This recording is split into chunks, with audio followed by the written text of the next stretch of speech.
Hi అండి. ఈరోజు మనం చేసుకుంటున్న రెసిపీ బటాటా పూరి అండి. దానికి కావాల్సింది ఒక పెద్ద సైజు బటాటా పొట్టు తీసి అదిగోండి చిన్న చిన్న ముక్కలుగా కట్ చేసి మిక్సీ జార్లో వేసుకోవాలా. మిక్సీ జార్లో వేసుకున్నాము. ఇప్పుడు అందులోని 4 పచ్చిమిర్చిలండి, కొద్దిగా కరివేపాకు, కొద్దిగా కొత్తిమీర, అలాగే ఒక పెద్ద సైజు ఉల్లిపాయ అండి, ఒకటి సరిపోతుంది. మిక్సీ పట్టుకుని పేస్ట్ చేసుకోవాలన్నమాట. అదిగోండి అలా పేస్ట్ తయారు చేసుకుని పేస్ట్ రుబ్బి పెట్టుకుని ఒక బౌల్లో తీసేసుకున్నాను.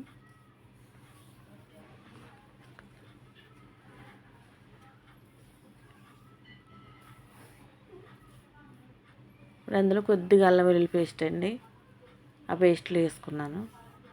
ముందుగా మనం మిక్సీ పట్టి పెట్టుకున్నాం కదా బటాటా, ఆనియన్స్ ఇవన్నీ కలిపి ఆ పేస్ట్లో అల్లం వెల్లుల్లి పేస్ట్ వేసి, అలా కొంచెం పసుపు,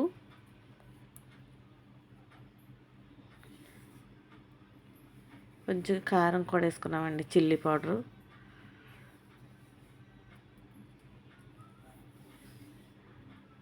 అలాగే సాల్ట్ అండి, రుచికి సరిపడగా సాల్టు, కొంచెం జీలకర్ర,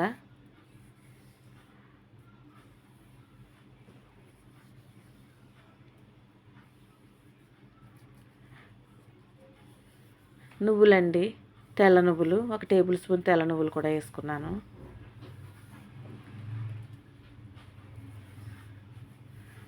ఇప్పుడండి నేను ముందుగానే రవ్వ నానబెట్టి ఉంచానండి, 1 కప్పు.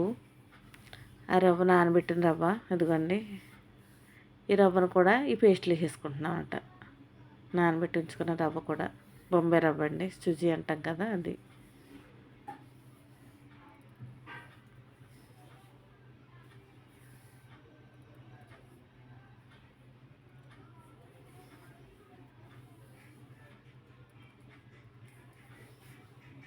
అలాగే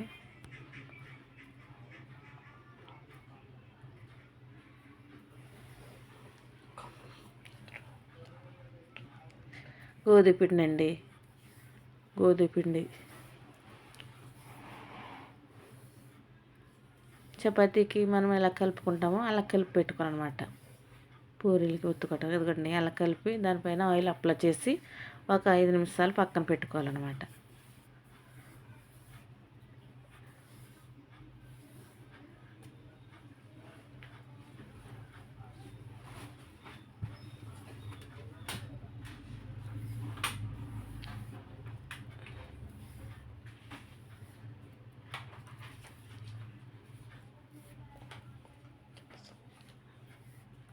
అదిగోండి అలా చపాతీ మనం ఎలా చపాతీ కలుపుకుంటాం అలా పెట్టుకుని, ఇప్పుడు ఆయిల్ పూరి ఫ్రై చేసుకోవటం కోసం ఆయిల్ పెట్టామండి.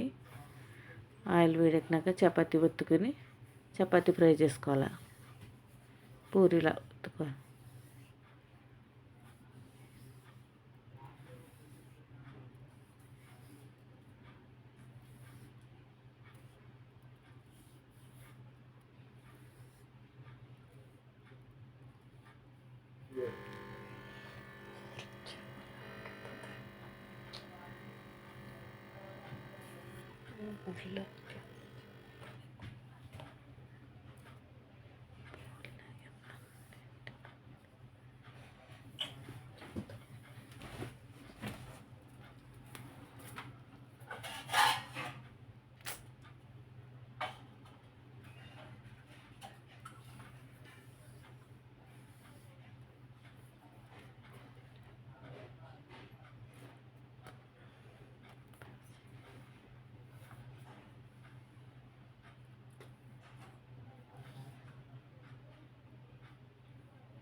ఎందుకంటే పూరి అలా ఒత్తుకోవాలి, అలా ఫ్రై చేసి పెట్టుకోవాలి.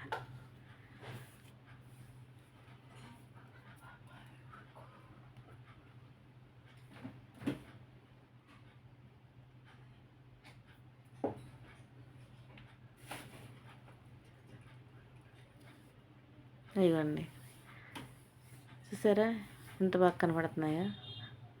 ఇదిగోండి అంటే అండి అది కొంచెం తొందరలో మేము చేసాము అందుకనేసి ఈ వీడియో మీరు చేసుకోండి, చాలా బాగుంటుంది. మీకు నచ్చినట్లయితే లైక్ చేయండి, షేర్ చేయండి, సబ్స్క్రైబ్ చేయండి, కామెంట్స్ పెట్టండి.